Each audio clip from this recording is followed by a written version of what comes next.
प्रिय छात्रों, मैं ओम प्रकाश पुनः फिर आप लोगों को ऑनलाइन स्टडी में कक्षा 10 की गणित लेकर के उपस्थित हुआ हूँ। तो आपका हमने पिछला 3 चैप्टर हमने पढ़ा दिया। पहला त्रिकोणमिति और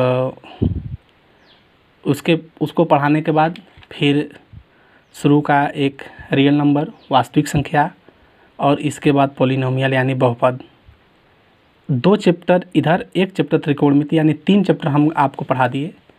चौथे चैप्टर में हम लेकर के उपस्थित हो रहे हैं आपका शुरू से ही 2 चर वाले रैखिक समीकरण युग्म। आप 3 चैप्टर का जो सवाल है आप हल करेंगे और जो आपको नहीं आएगा हमारे पर्सनल व्हाट्सएप पर भेज करके उस सवाल का आंसर आप पूछ सकते हैं। आप किसी भी टेक्स्ट बुक से पढ़िए, कोई दिक्कतें नहीं है। आप बशर्ते बुक एनसीईआरटी की होनी चाहिए। आप जो भी आपको प्रॉब्लम है मैथ संबंधित आप हमारे पर्सनल व्हाट्सएप पर भेज करके उस सवाल को सॉल्व करवा लें और हमसे पूछ लें कि सर समझ में नहीं आता है। बहुत सारे छात्र हैं जो कमेंट्स भी नहीं करते हैं। मुझे कैसे पता चलेगा कि आपको आ रहा है कि नहीं।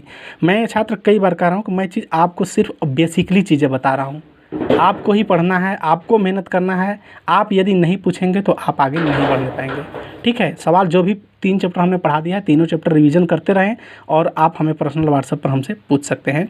और मैं आइए अगले क्रम में हम आपको पढ़ा रहे हैं। ठीक है, 2 चर वाले रैखिक समीकरण युग्म। यहाँ पर एक समीकरण हमने लिखा है ax + by + c = 0।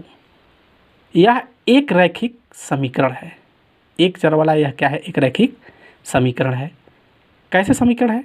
समीकरण ax + by + c = 0 में यहाँ पर a b c एक वास्तविक संख्या हो और a तथा b दोनों शून्य नहीं हो तो 2 चर x तथा y में एक रैखिक समीकरण कहलाता है। मतलब ax + by + c = 0 एक रैखिक समीकरण कहलाता है। यहाँ पर नोट में हमने और लिख दिया है कि यदि a और b दो शून्य नहीं है तो इसको प्रायः a² + b² = 0 से भी प्रदर्शित करते हैं। ठीक है, कुछ इसमें इम्पोर्टेंट चीज़ें हैं, जैसे 2 चर में एक रैखिक समीकरण युग्म द्वारा निरूपित रेखाओं के व्यवहार तथा हल के अस्तित्व के होने का प्रतिबंध। हम मान लिए कि 2 रैखिक समीकरण a1x + b1y + c1 = 0 तथा a2x + b2y + c2 = 0, जहाँ a1 = नॉट 0, b1 = नॉट 0 और c1 बराबर भी नॉट 0। हमने नहीं लिखा है, लिख दे रहा हूँ, c1 = नॉट 0।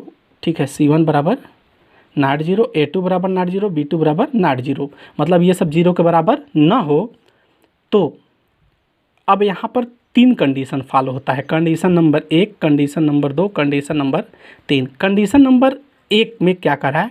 यदि रेखाएं, ध्यान दीजिएगा, ये तीनों ऐसे कंडीशन है जो इस पर सवाल कन्फर्म एग्ज़ाम में आते हैं। ठीक है प्रिय छात्र, मैं दोबारा रिपीट करना चाहूँगा, अच्छी तरह से इसे पढ़ लेंगे। यदि रेखाएं एक बिंदु पर प्रतिच्छेद करती है, कहा यदि ये दोनों रेखाएं a1x + b1y + c1 = 0 तथा a2x + b2y + c2 = 0 यदि एक ही बिंदु पर प्रतिच्छेद करती है तो इस समीकरण के जो युग्म होगा उसके अद्वितीय हल होंगे और अद्वितीय हल में a1/a2 = नॉट b1/b2। अगर दोनों रेखाएं एक दूसरे से प्रतिच्छेद करती है तो a1/a2 और b1/b2 दोनों बराबर नहीं होंगे। कंडीशन नंबर 2, ध्यान से सुनिएगा, बार बार वीडियो रिपीट करके देख लीजिएगा, हमेशा याद रहेगा, कभी नहीं भूलेंगे। यदि रेखाएं समपाती हो तो इस स्थिति में सभी के अपरिमित रूप से अनेक हल होंगे। जब रेखाएं समपाती हो, ठीक है, तो अनेक हल होंगे। उस स्थिति में a1/a2 = b1/b2 = c1/c2। Condition number 3, यदि रेखाएं समांतर हो, क्या हो? समांतर हो तो इस स्थिति में समीकरण के कोई हल नहीं होंगे। मतलब a1/a2 = b1/b2 = नॉट c1/c2। तो इस तरह से 3 कंडीशंस है।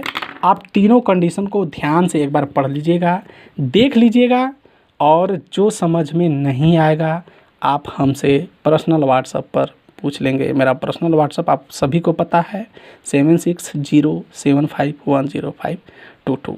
ठीक है।